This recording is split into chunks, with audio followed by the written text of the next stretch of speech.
But I have the distinct pleasure of being able to introduce to you our next presenter. And it's just going to take me a minute to pull up bio. All right. So Michelle Warren is on.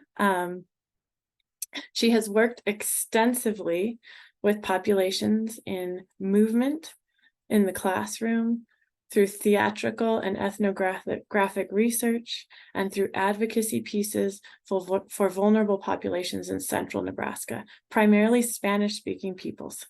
Her academic training includes advanced degrees in Spanish language and culture and years of time living abroad.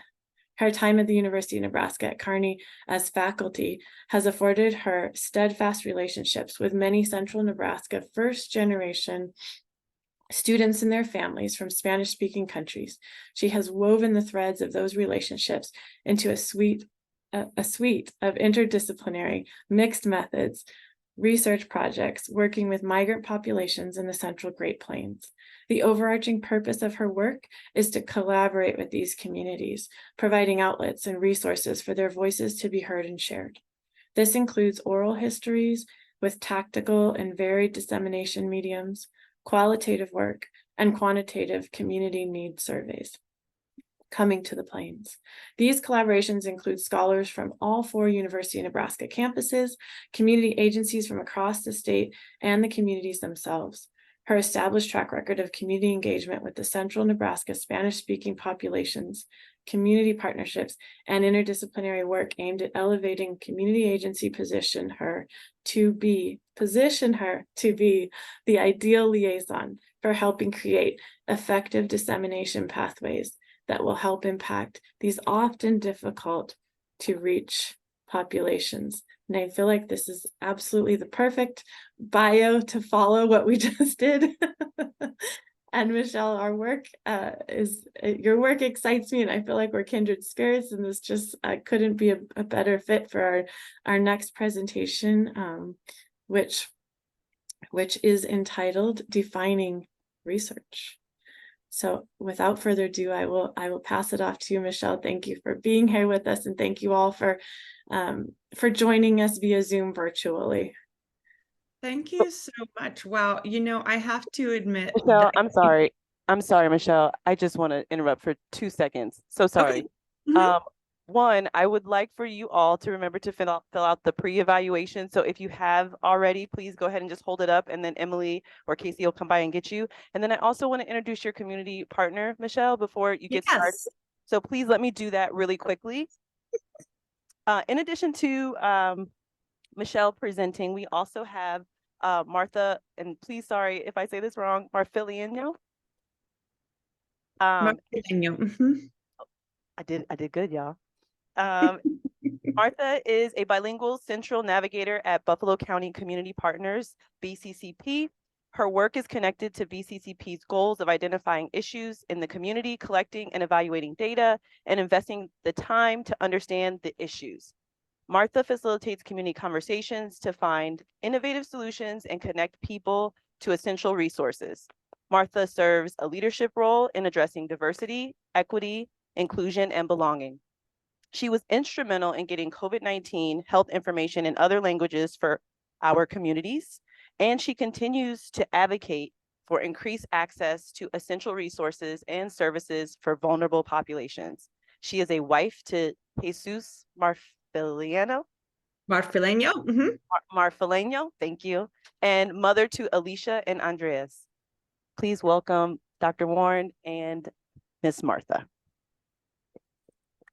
Thank you so much for that warm welcome. I want to blush when something like that is read, and I have to tell you that I'm pretty sure that Rusty McCullough wrote that introduction in my bio because I don't know that I would have the guts to say so many nice things about myself, but thanks, Rusty, and thank you all for having me today.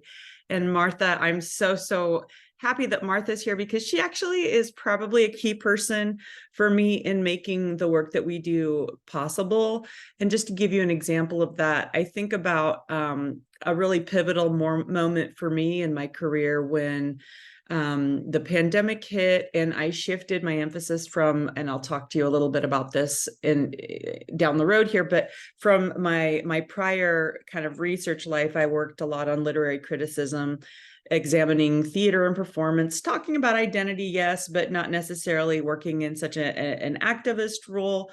Martha, during the pandemic, I don't know how she did it, but she assembled a group that was sometimes near 60 professionals from across the state who were interested and vested in working with underserved populations. Here in little old Kearney, Nebraska, central Nebraska, Martha was bringing people together like Josie Rodriguez from DHHS at that point, like Athena Ramos from UNMC Public Health, people here on the ground in central Nebraska and all over the state. She would sit there just like in the eye of the hurricane, calmly assembling us and helping us all to talk to each other about what services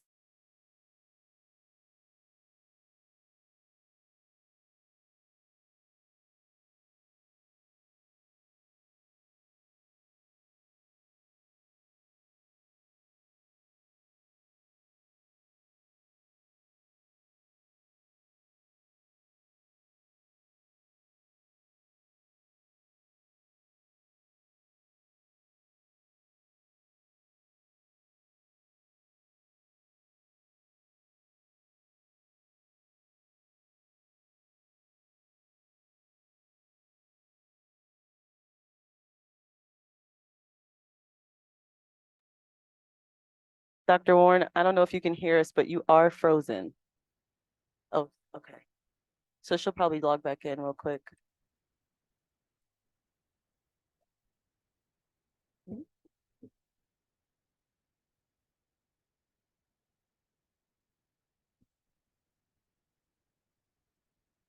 All right, sorry for the technical difficulties, but this gives me an opportunity to say, hey, I came in a little late. So thank you for all being here. It is so wonderful to see so many people in the room today, to just be able to network with each other, because I know there's some new faces in the room, but obviously some folks that I work with closely and are both colleagues and friends. So thank you for being here. She's back. Okay. So just remember, bathrooms are across the hall. Pre-evaluation, please get that done, because we need that so that we can make sure we can make this better every year. And then we'll get back started. Are you there, Michelle? Yes, I'm here. I don't know what happened. I noticed the screen was frozen up there on your projector, and then all of a sudden my screen went blank here. I was just asking before that happened, if you can give me an idea of who's in the room, because I can see all the names up here. I can see Emily, Julie, Brooke, let's see, Regina, Claire, and Christy. Woo! Yes, give yourselves a hand. What a group. That's quite a nice group assembled. Now my nerves are just like this much more tense, but no, it'll be great. I'm really glad that there's such a nice group here. I'm going to share screen, and I'm going to show you let me see if I can get it up. Share. Can you see like the beginning of my slideshow? Okay. So let me just get this menu out of the way. So play from start. So Michelle Warren, Martha Marfileño, just as we were introduced. I'm from UNK, University of Nebraska at Kearney, out here in central Nebraska. Martha is from Buffalo County Community Health Partners, an outstanding kind of umbrella agency here in central Nebraska, which she'll talk to you a little bit more about. So just to go quickly over some objectives, we'll look at what does research mean for us. It's quite a broad topic that Emily came to me with. She said, we'd like you to talk about research. And I wasn't quite sure what the audience was, but I think, a lot of times I work with a lot of the UNMC docs, and their idea of research a lot of times is, very like number and data oriented and driven, and mine's more kind of a personal touch. Martha does work with data, but also very directly with people too. So we'll talk to you about what our take is on research and how it informs what we do. So our objectives: explain our roles in our institutions and relative to our research. And I'm sorry for those of you who are sitting out there if the print's too small for you to read on this, but I know Emily will make these slides available for you as well afterwards. So Martha will talk about Buffalo County Community Health Partners and how community research organically provides direction for them to determine what work needs to be done. And she'll also, I believe, Martha, you're going to talk a little bit about how it's measured, right?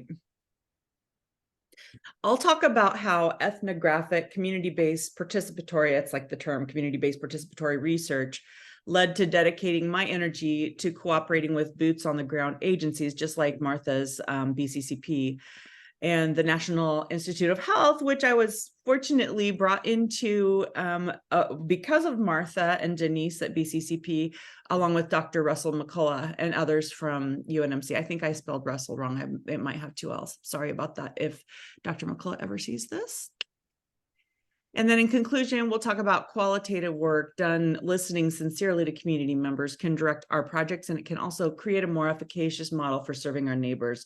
So, you know, my overlying message throughout this is that my hope is that the work that we do isn't something that goes into a printed article that sits in a dusty corner of a library or in somebody's, you know, bibliography as backup data for their plan, but maybe more as something that can effectively serve community members. So I believe that I next have Martha. So I'm going to stop sharing and I'm going to have Martha bring her screen up and she will talk to you. Awesome. Thank you, Michelle, and good morning, everyone. Thank you for inviting us to share a little bit about the work that we've done around research. I'm going to just get my PowerPoint how I'd like it. Okay, are you guys all able to see my PowerPoint? Awesome. Okay. So Buffalo County Community Partners, our mission statement is that we build connections among people who share the passion to measure, promote, and strengthen community well-being. As Michelle had mentioned, we are located in Kearney, and we do serve all of Buffalo County. So we have a little bit over 11 other communities that we also serve. And just a little bit about who we are. We identify issues in our community, collect and evaluate data. We invest the time to understand the issue, and then we facilitate community conversations to find innovative solutions, and then work to connect people to essential resources. So as I mentioned, we're based in Kearney. Our organization formed in 1996 by a group of 25 community stakeholders that were all interested in building a healthier community. We are well known for community-wide assessments and then using data to gauge community wellness. We use a multi-sector collective impact model, and I'll share a little bit more about that community collective impact model that we use. We do have a rich history of success in reducing youth alcohol use and then empowering youth through some of the projects that we have, and then coordinating resources in our communities. This is our staff. We have 12 staff, 5 are operational staff that assist with backbone functions, and then prevention staff and assistants that work on grant writing, building connections for prevention. And so this is a list of all of the staff that we have here.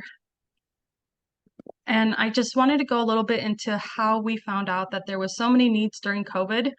You know, a lot of our medical providers, our community health workers, our food pantry coordinators, and family and friends were sharing that there really wasn't any information in Spanish.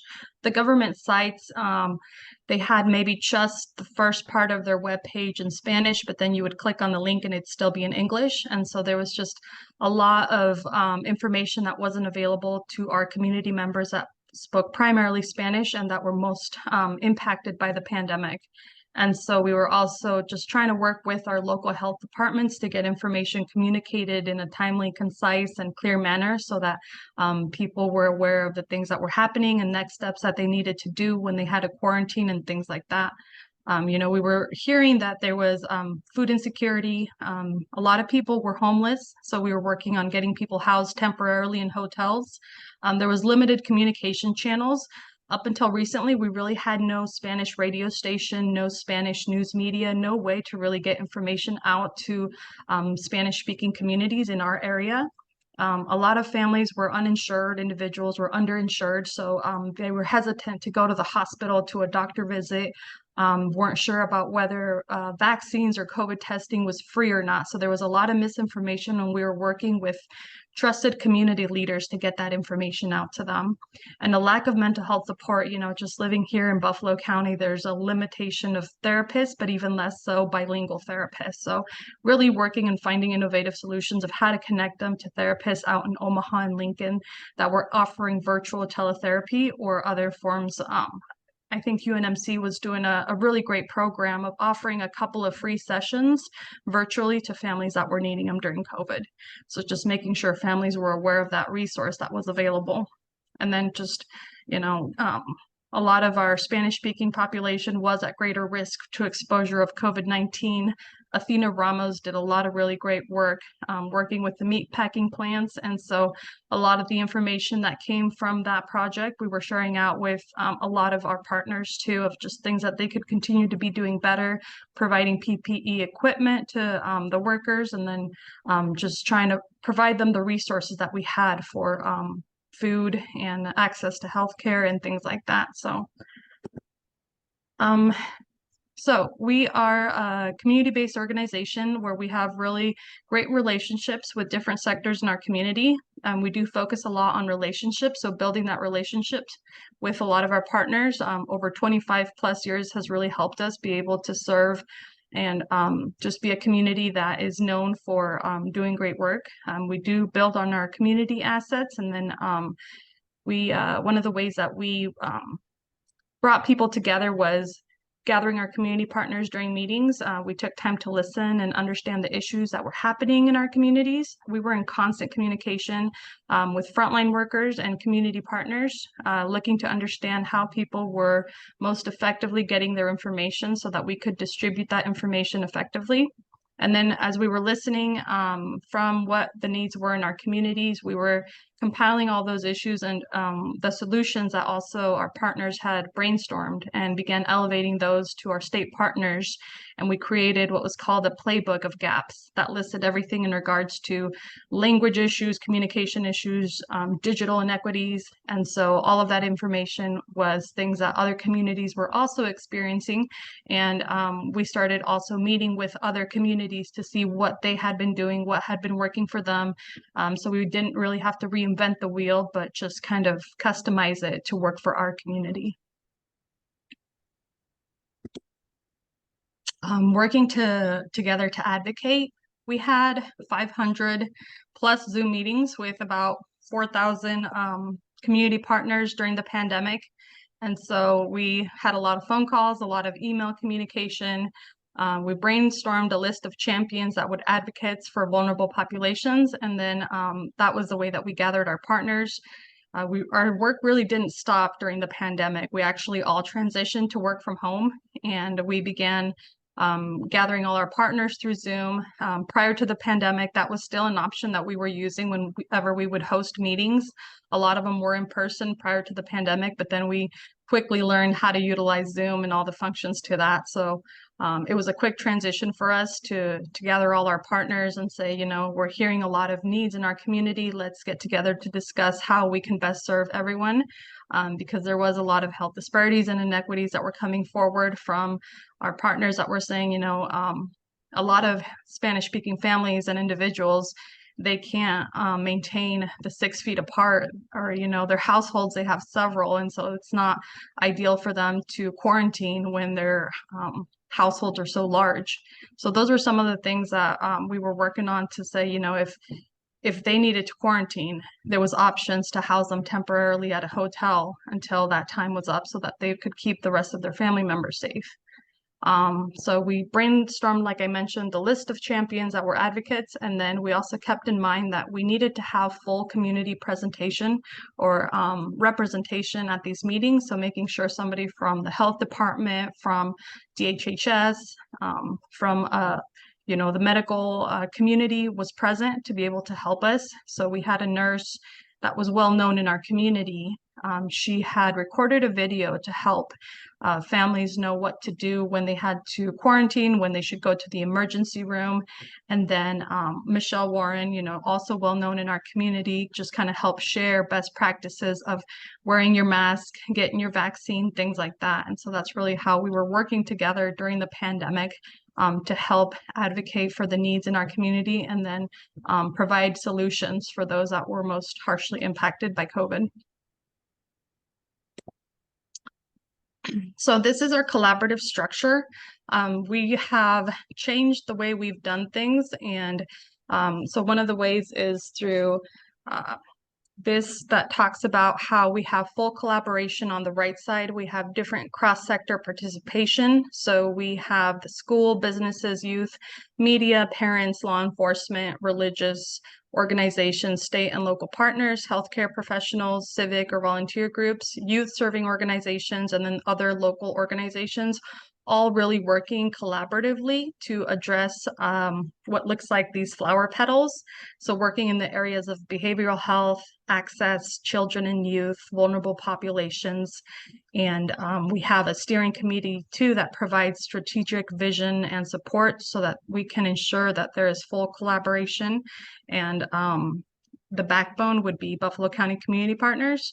And so this is how we have transitioned from the pandemic to really work to address and have the voices of everyone in these areas that we know are important. And then our community model is the collective impact. So prior to the pandemic, we know that we had our projects, we had our areas of focus, and we were working in a siloed manner. And so that's that first section of isolated impact. We have great initiatives, but we do not coordinate with one another, and there's duplication of efforts. So even though Buffalo County facilitated conversations, we were having the same conversation in behavioral health that we were in physical health. And so now we're trying to move from isolated impact to collective impact, where we're all saying the same things and have the same goals, and we have cross-sector alignment. And we're also making sure that we have lived experience at the table, that there is also organizations that are actively coordinating their actions and sharing lessons learned. So we do ask organizations that are working with us if they would share their data that they're collecting. And so that way we can also measure the things that we're doing to make sure that we are impacting and creating the impact that we want to see in our communities. So from the pandemic too, we also understood that we needed to be, as a nonprofit, more flexible with the grants that we were applying for. We wanted to make sure that we were meeting the needs of all people. There were additional projects that were developed to help address the health disparities and inequities. And so there were grants that really limited us from helping all people. So that was a thing that we were just trying to make sure we were addressing, is that there wasn't any barriers or limitations to who we were helping. And that was just a little bit about lessons learned from COVID. And from everything that we learned during COVID, we continue to use our playbook that has all the gaps in our communities.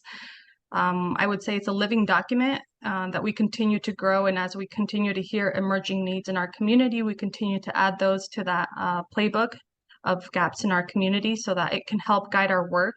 There are times that partners will come in, and even though Buffalo County Community Partners can address that issue, we can bring partners together to see who would like to take the lead on that. And so we've kind of become the center of just helping coordinate and make connections to partners that are bringing up issues that they're seeing in the community. And there's times where partners are like, oh, I can take the lead on that, or I have the funding for this. And so we really work to facilitate those conversations so that connections can be made to address some of the issues in our community.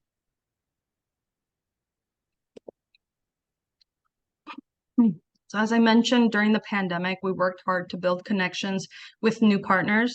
We had partnerships with UNK, with the previous First Lady, Suzanne Shore. We had representation from DHHS, and then community health workers. Other frontline workers were a part of those conversations that started off weekly, and then bi-weekly, and then every other month. And we've also had faith leaders too help us bring innovative solutions for people that are insecure, food insecure, that are non-English speaking, and people that are unhoused. So we as an organization have also ensured that all forms are in other languages, and we continue to collaborate with bilingual faith leaders to address mental health inequities for primarily Spanish-speaking populations.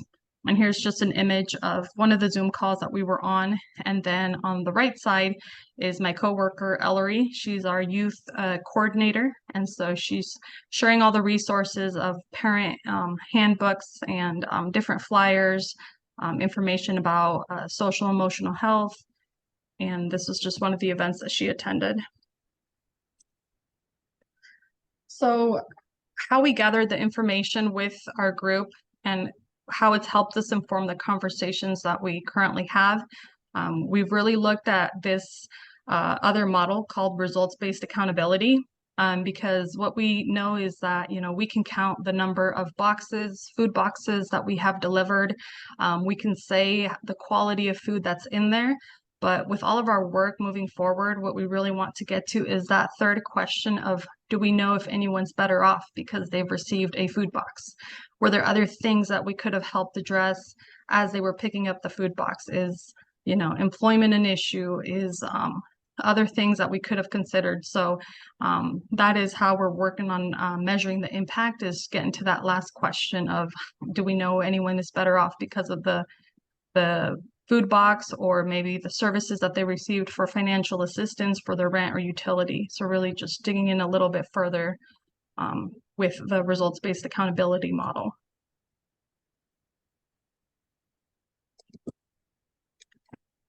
I'm going to quit sharing my screen, but I would say that, you know, a lot of the things that we continue to do and really enjoy is the partnership that we have with UNK, being able to share the results that they provide us with our state partners and also with our community has really helped us and helped us inform, you know, the direction that we need to move when we are helping vulnerable populations in our communities. And so if you have any questions, I can do my best to answer them. Do we want to stop now for questions for Martha, or should we keep going and then at the end have questions for both of us? I think I'll keep going, and then we'll just give some time for questions as we finish up too. I don't have a ton more, and it's a really hard act to follow here because you can see that BCCP is doing really phenomenal work. So let me share screen again, and I'm just going to talk a little bit more about my work. So can you all see? The screen should say Martha. And now there's a screen that shows me. This is a few years ago. This is pre-pandemic when we were all out and doing things together. So who am I and why am I here? Some of you might have heard I gave a talk in June with Emily upon an invitation from Emily Frankel, and it was called Finding Our Way Around Town, how studies can both garner knowledge and fulfill community need. So that was my last conversation with, I don't know if you all say Cenergy or CENRIG, but it was a really nice session where I did something similar to what I'll do today. So I'm going to tell you a little bit about myself and then some of the work that I do as a scholar and as a community member and advocate. So it just so happens that my first professional job right out of the chute was in migrant education. So it's something that I fell into because I was waiting tables and riding my mountain bike up in Colorado, waiting for a trip to Argentina. And someone found out that I had a degree in Spanish education and I was bilingual and unemployed, basically. So they threw me into this classroom of migrant ed. And I didn't know at that time, I mean, I was probably 21. I didn't know at that time that it would really be a defining event in my life because, you know, I've felt very compelled to work with that population since that time. So we're talking about like way back in the 90s. So then I do have some international experience. I studied in Argentina, Spain, Mexico, France a year. So I've had the opportunity to be a stranger in a strange land too. Recently I've started working. I turned my, like I said, my theater studies background into somewhat of an ethnographic approach, where I would still look at performance of identity, but instead of looking at plays and performance art, I started looking at identity as it was expressed through oral interviews. So it happened really, again, this happened very organically, because at UNK, I don't know if you all know this, but we are, we're a small rural campus, and we have over probably near 12% at this point of a Hispanic population. A lot of those kids are first generation. So they grew up speaking Spanish in the home. Some of them were born in Mexico or Central America, grew up here and went to college here. Or they were born here, and their parents being the first generation of people to either come or be born here. So in my Spanish classes, those numbers changed to about 70% in my upper level courses. So we have a lot of Spanish speaking heritage speaker students who decide that they'll harness their skills in Spanish and then get a degree in it and use it either for translation and interpretation, which you know that there's a huge need for it. Or they'll go out. We have students that have gone on to be police officers, social workers. I have a few that are finishing law school, some that do immigration law through like Appleseed. And I mean, the list kind of goes on. I have one that's an EMT, several that translate in hospitals. So we really are bringing this new generation of young people from Latinx background into the professional world, and it's super exciting to see. So I saw that there were all these kids, and every now and then I'd have a parent come in and talk to our classes about, well, for example, it started off because I had a woman come in who had left El Salvador during the military dictatorship back in the 80s, 70s, 80s, and she came in and talked about how she had to leave El Salvador because she was targeted by the military and thinking that she was helping the rebels. And she was working in a pharmacy, and she maybe would help people get Band-Aids and things like that, but she wasn't politically aligned at all. Yet they came for her. And she had to escape the country. She fled with somebody else's passport. She went as if she were a Guatemalan citizen on a fake passport. She had to remember a fake name to fly here, and she did get asylum in the States. She still works. Well, she's actually retired, but she worked for years at St. Mary's Cathedral in Grand Island, and she was an advocate for other immigrants. But as she sat there, this was Cecilia Madrigal, she sat in my class and talked about her experiences.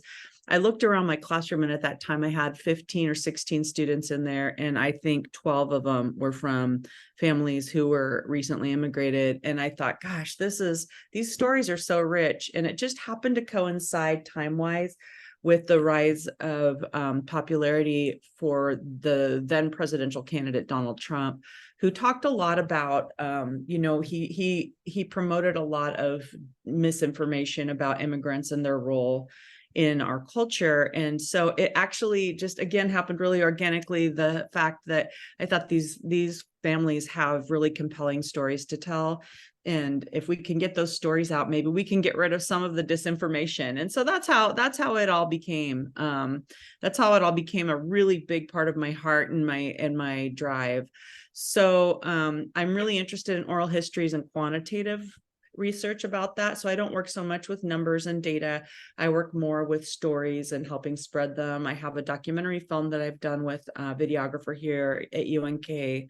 And we have like 20 people's stories digitized and uploaded at our library. So if you're interested in reading about those, you can go to UNK's library and find them.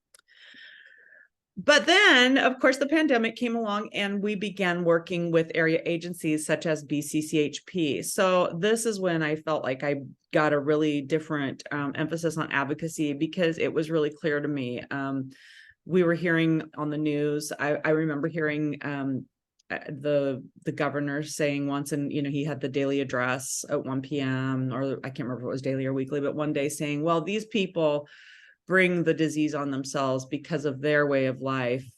And it sounded very disparaging, but the truth is there were a lot of families during COVID, Latino families that live in multi-generational households because it's a tradition and because of the practicality of it. And also we know that a lot of our essential trades are run by migrants because we kept the meatpacking plants open. So there was just a lot of misunderstanding and a huge dearth of information for people. We had in town meetings, I remember being at some with Rusty early on, where people have been told that, well, if you had the vaccine for COVID, you'd probably get COVID. And, so-and-so's son was sicker than ever after he got the vaccine. And we're pretty sure that, there was just, again, no radio stations were promoting truth information. We didn't have, even in the clinics, I know that Two Rivers, our public health agency here, had a really hard time getting all of their information in different languages. So it was really an important time to get the word out in languages other than English. So here's kind of an organic progression of, I like the word organic. I guess I've said it like 3 times now.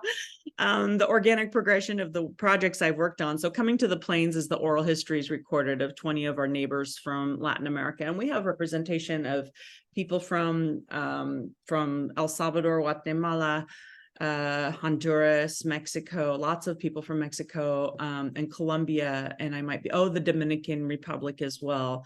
And I'm probably forgetting a country or two, but we have a really broad representation of people. And if you are interested in having the traveling banner installation at your institution, we'd be pleased to bring it. It's a video installation with banners, and we can share that. You can have it on display in your office or in your organization for a period of time. We can also come and do presentations on it.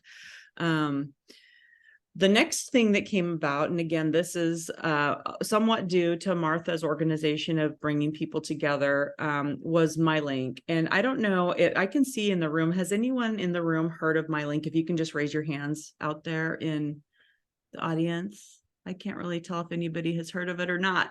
So MyLink is it's a service it's located on a digital application.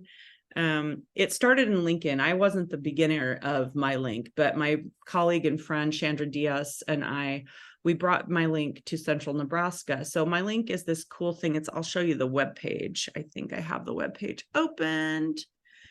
I probably have a bazillion other web pages open too. Like there's my email. Can you see the MyLink, or did I need to reshare? I need to reshare. Okay, just a second.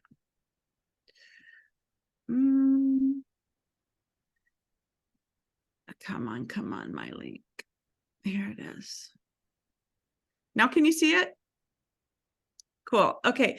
So BCCP helped us a lot with this. We got some of the emergency money through the government to fund us. We ended up with, it wasn't a huge grant. We started out with 10,000 and then maybe eventually ended up with about 120,000 more to bring MyLink. We paid for the digital license to carry it out in Central Nebraska. And it does sort of what the 211 used to do for any of you who have been involved in social work. The 211, it used to be these big, thick binders that you'd carry around, and you'd be able to look up agency information when you're serving your clients and help people find information when they were looking for help.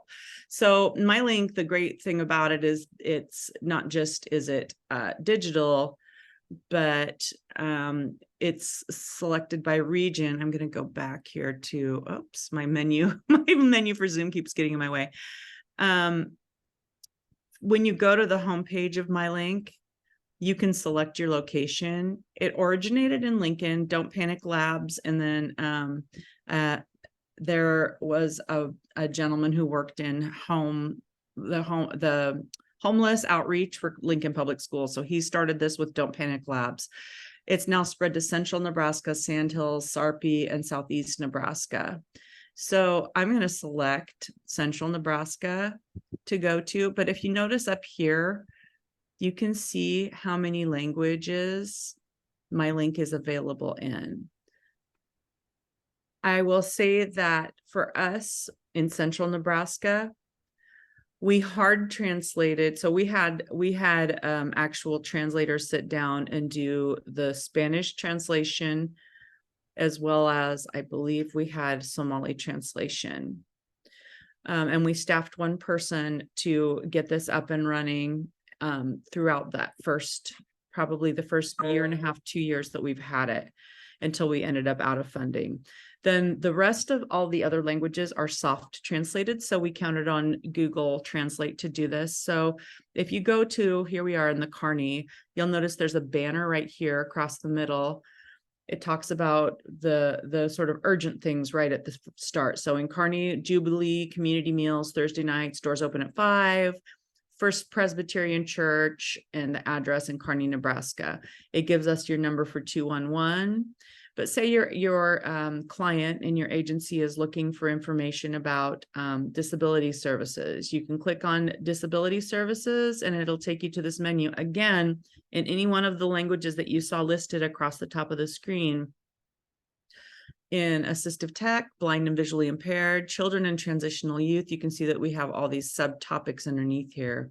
And if you go to any of these subtopics, you can go to some of the agencies that are serving for these topics.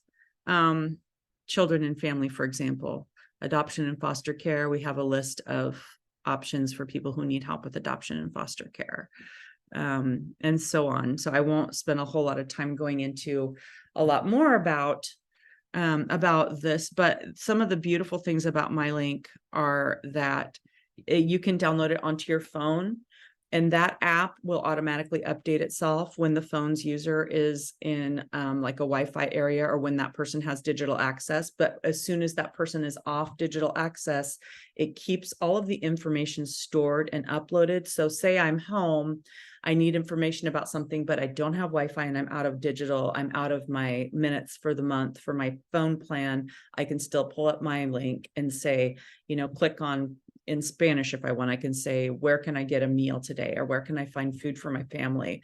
That information is already stored on your app. And almost everybody has smartphones now. I know we still have a digital gap, but I think most people have a phone of some kind, and that information will be present. So it's a really beautiful tool that's useful for both for agencies, for social workers, medical helpers, policemen, firemen, as well as for people themselves who might just be looking for those forms of help on their own in different languages. I could probably talk all day about MyLink, but I want to remember our time here. So the one last thing I do want to mention about, well, there's two last things I want to mention about MyLink. Right now, we're sort of in a bit of a pause, right, for MyLink in central Nebraska, because as I mentioned, we've run out of funding. Dr. Diaz and I would be happy to write for more funding for it, but we don't have an agency yet where MyLink is housed. And we really need to have someone who's either part-time dedicated or one person who's full-time dedicated to keeping the updates current on MyLink. The second really cool thing I want to tell you about MyLink is if you happen to be somebody looking for information about domestic violence, MyLink does not store crumbs. So say you're on your digital app, you're in a situation that's dangerous in your home, you can search for help for domestic violence on your phone, and your partner cannot pick up your phone and look at it and say, you've been looking for information about domestic violence, that's not cool, or worse, have a horrible reaction to it, because that's all maintained private. So it's a great system. So in any case, I'm going to go back to my PowerPoint. So I'm going to share again. And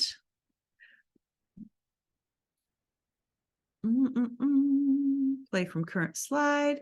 So we are here coming to the Plains, MyLink, and then the most recent project that I've been on, and I don't know if you know Dr. Rusty McCullough, who works at UNMC in kind of a lot of capacities right now. Dr. McCullough has assembled a team that it consists of community members as well as medical doctors and scholars of different types that can come together and look at, well, first we've been able to disseminate information and in-home testing for families involved in the migrant education program. Our ultimate goal for that is to keep kids in school. So people, if they think they might have COVID, they can do a symptom checker, which is also a digital app.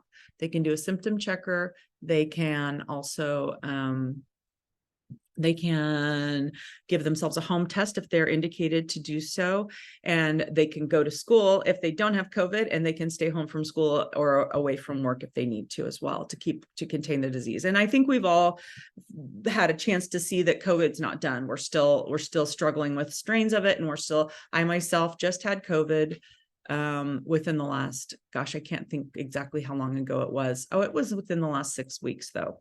So, no matter what we do, no matter our vaccinations, we know that this is still prevalent in our communities. We're not in a pandemic necessarily anymore, but we're still having issues with it. So Dr. McCullough has also led a team of researchers into yet another NIH grant. So the grant we have right now, the RADx Up, stands for, I'm going to just jump through here because I already talked about that.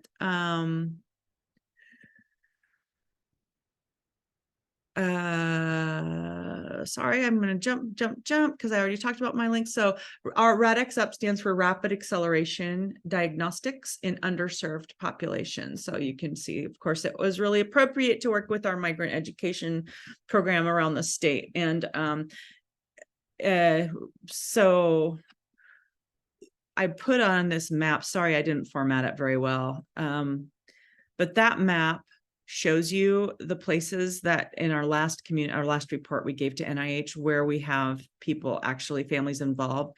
We are not quite at our goal of 400 families, and we'll continue to collect participants through the end of this year. But we are really close. I think we're in the 380s or something of how many people we have actually working in our program who are doing those weekly tests and reporting their symptoms. And we feel like it's just been, our retention has been amazing. We've really hardly lost any families at all, which I think for a lot of research projects is fairly rare. We're talking about a lot of people, and we're also talking about a population that's highly in movement, depending on what, crops people are working or what industry they're involved in. So we have people, it was originally going to be just central Nebraska here, but we have people in the Sandhills. We have people all the way west to Scotts Bluff. So it's been really successful as far as that goes. This is Dr. McCullough, for those of you who don't know him. So we also, I'm sharing this, I don't know if I'm supposed to share this or not yet. We have put in a application for a Great Plains Idea Team Research Pilot Grant, which would be Emily, I don't know if you see these or not. In any case, we put in an application to kind of help us bridge through our next NIH project, which is titled the same thing, which we're not granted yet, but we're working toward mobile health for migrant health, the effectiveness of implementing an mHealth program to increase COVID-19 testing among rural migrant families. We're continuing our work on that because, of course, one of the dilemmas that you have when you're working on a big project like this is the grant monies come and they're generous for the first 2 years, and then the grant ends and you have to either find new funding or you abandon all the community members that you've developed relationships with. So we're crossing fingers that this goes on. So how's this all come together?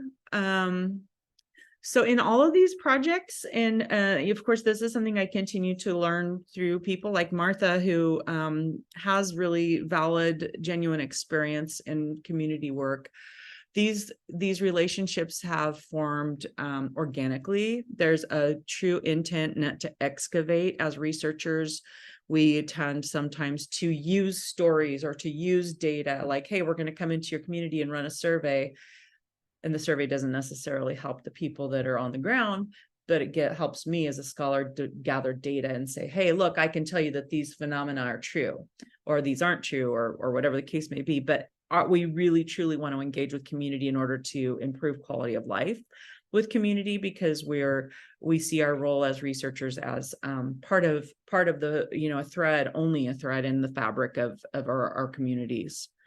So we've overcome obstacles by, well, we continually try to inform ourselves with people on the ground. We try to engage with agencies. We are very actively engaged with Two Rivers Health in central Nebraska, and we have a standing relationship with BCCHP. I've recently been asked to serve on one of the, I don't know, Martha, you can probably say what the name of the board is with BCCHP, but we're always engaged in we walk in step with what BCCP is doing.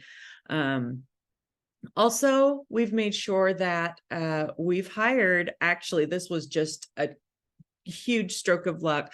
We try to cultivate young professionals in the areas of public health. We've actually been able to successfully hire and train 3 young first generation professionals who go and do our community outreach. The 3 of them have all gone through themselves the process of becoming accustomed to living in a new country, being bilingual. They're all bilingual, bicultural, and they are the ones that really we lean heavily upon because they create our community connections for us. They cultivate the relationships.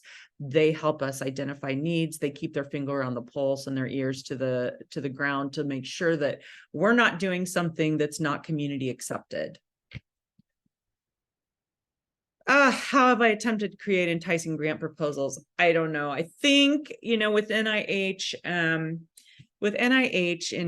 in general, and some of the other organizations, even when I'm working with things like in Nebraska Humanities, I find that rural Nebraska tends to be overlooked.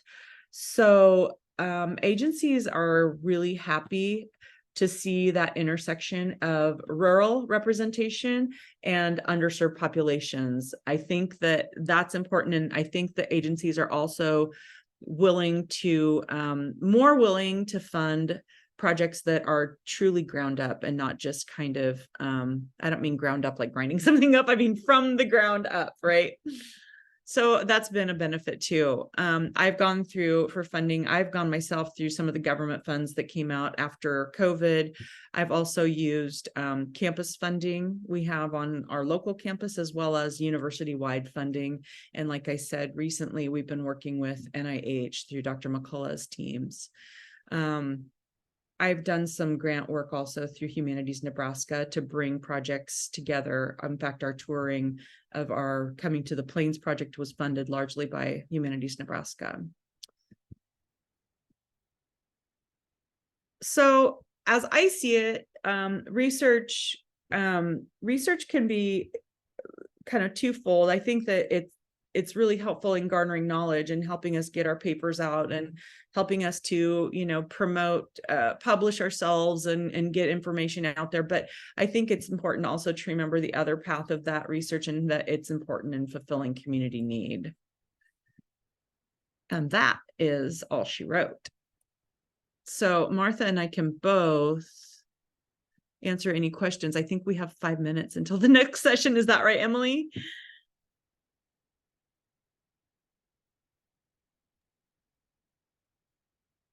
If you want, I can see the chat. So if anyone wants to put a question in the chat, or if those of you who are present would like to ask a question, is there a microphone or something?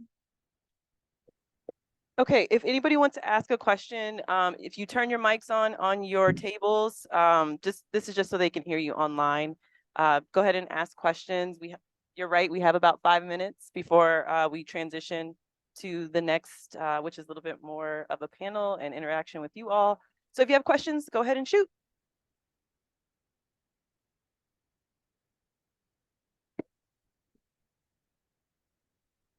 And if there's questions online too. I think so. Yeah, I think so. It seems like the presentation had 2 arms. You had the community outreach at health fairs and providing information, and the MyLink, which was clearly very necessary. And then you had some of the information about the publications. I'm not quite making the jump between, because I have a feet in both worlds. I'm not quite making the jump between how does providing pantries for people translate into papers. And I'm actually more of a pantry person for that that thing, but I'm trying to figure out how to research really fund direct community service. How do you make that jump? Martha, do you want me to answer that? So we gather limited data from MyLink. And part of the stipulation, I'm just going to speak specifically about MyLink first. Part of the stipulation of creating a grant with that COVID emergency fund was that it couldn't just be a service of service to community members. It also needed to be something that we could garner information from to create research. So what we've done is, I mean, there is a recognized line of research that is qualitative in that we can collect the anecdotal stories of what people have experienced using MyLink, but there's also hard data that we gather from MyLink, and we get a data report once a month from Don't Panic Labs, who's the maintainer of the app. They give us a report. I was going to pull one up so I could show you as well. It can't be super specific, but because, you know, we do have that element of anonymity with MyLink. We don't want people to be discovered if they are vulnerable populations, say anyone who's a victim of domestic abuse, or something I didn't mention before, people who are undocumented, but who really need to seek help either legally or just practically.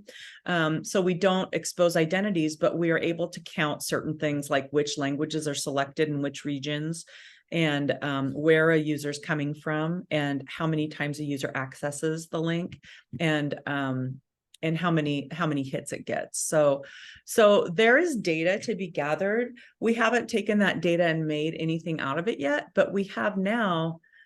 We must have a little more than 2 years worth of data. Martha, you can correct me if I'm wrong about that. We could, if we wanted to, excuse me, if we wanted to conduct just some general oral history surveys either with agencies or with participants who have actually used the MyLink on their own.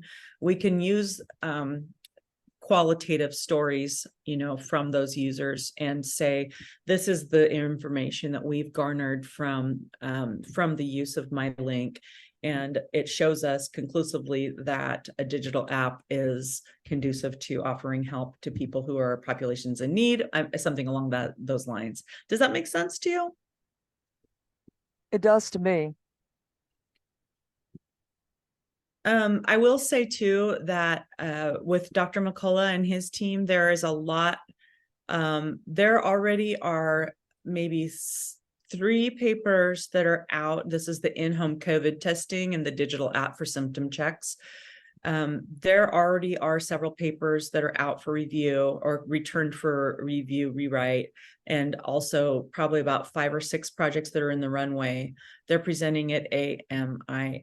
I might be saying the wrong acronym. These are all new agencies for me, new organizations in Atlanta, Georgia in November. So there are academic publications that are recognized. I'm recognized, even though, like I said, I'm originally a Lit Crit person. I do get recognition toward my promotions here at the university for the work that's being done here. 1, because we're gathering money, and 2, because we're creating a community visibility, but 3, because we're publishing in recognized areas. Thank you, Dr. Warren. I think we have one more question. Did you want to ask? Are you sure? All right. Well, are there any other questions in the room?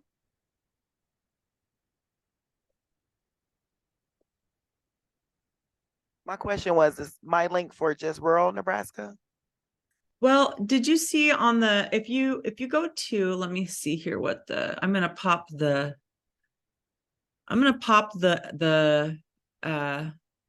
URL into the chat so that you can just share it if you would like with the group.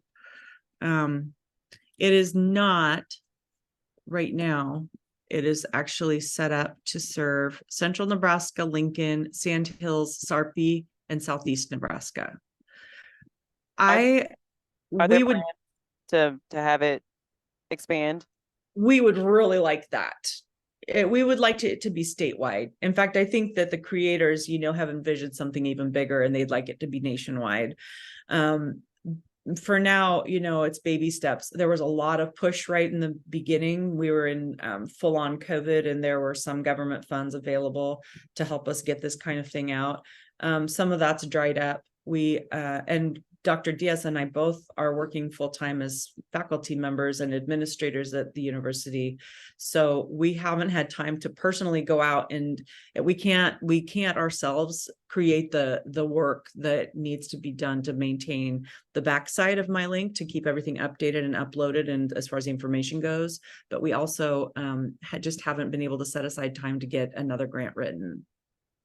But if you have any ideas, and if you have any agencies that would like to host MyLink for your area or for across the state, please get in touch. Awesome. Well, thank you so much, Dr. Warren. If you all want to give her a round of applause. So Emily's going to write the link on the board that you placed into the chat, Dr. Warren, just so others in the room can have it.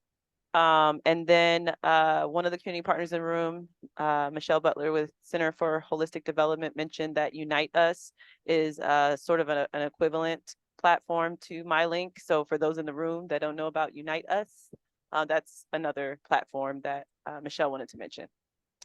Awesome. Well, thanks again, Dr. Warren and Miss Martha. We appreciate you both being here. Did you have any closing words that you wanted to mention before you go? I wanted to thank you for letting us have time to share information about our work. Thank you so much. You've been a wonderful audience, and thanks for inviting us. I don't know, Martha, do you have anything else to add? Just thank you too for letting us present a little bit about our work. And I would just say, you know, relationships have been so vital to the work that we've been able to do, and just collaboration. Awesome. Thank you again for being with us today and presenting. I found the information helpful.